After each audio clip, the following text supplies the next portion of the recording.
Hey guys, Tanner here with Utility Disc Golf. We just got the Simon Lizotte Thunderbird, the Signature Series FD3 from Discmania. This thing is so sweet, it makes you want to do Simon Lizotte things. I did, like Simon!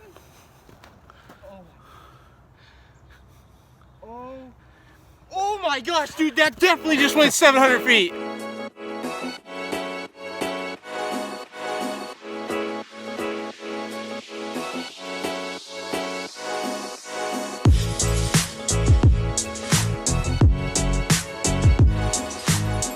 Hey everybody, Utility Disc Golf here. I'm Nick. And I'm Tanner.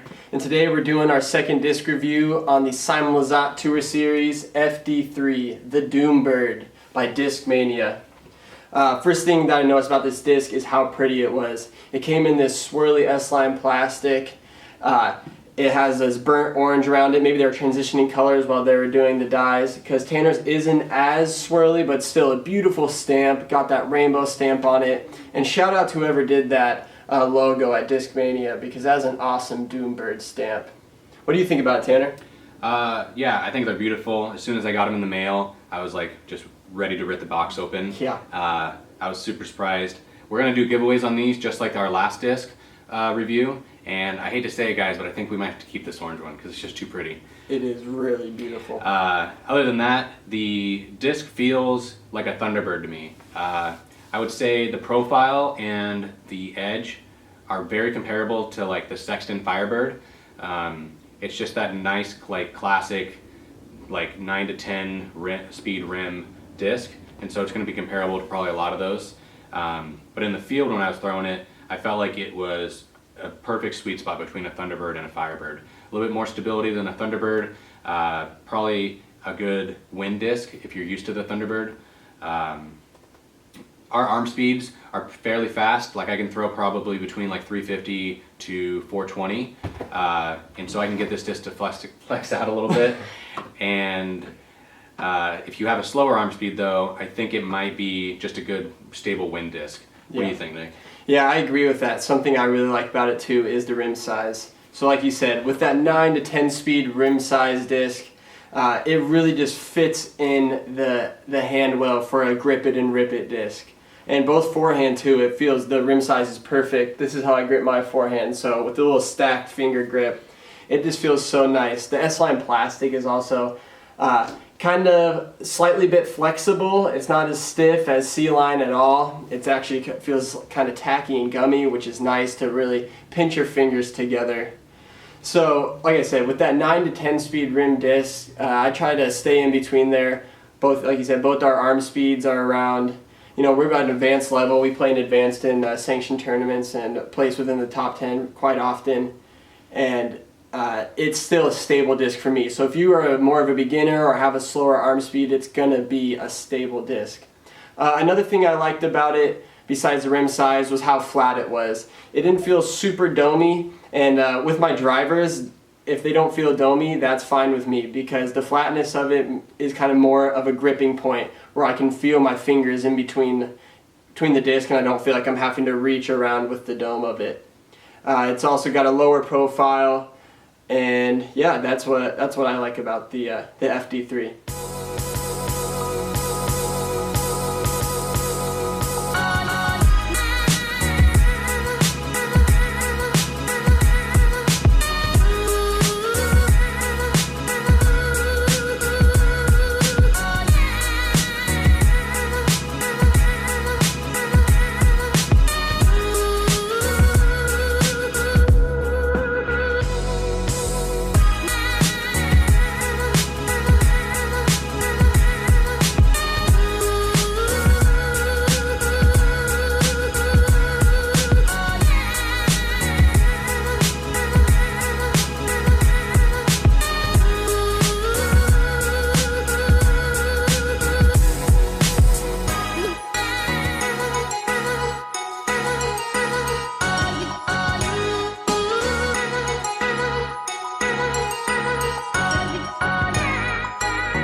that's our review of the Simon Lizotte Doombird. Thanks for watching, guys. If you enjoyed the video, please leave us a like, subscribe to our YouTube channel for more disc golf content. We really appreciate the feedback from the last video, so keep that coming. Follow us on Facebook and Instagram so you can be up to date with all of our giveaways. With every disc review, we're giving away one of the discs that is used in the disc review, so be on the lookout for those. Until next video, stay fly. Nick here with Utility Disc Golf. I'm out here at High Bridge Park looking for some wild critters. Let's see what we can find. Oh, I think I see one. Oh, jeez. There it is. What is it? A crescent falcon.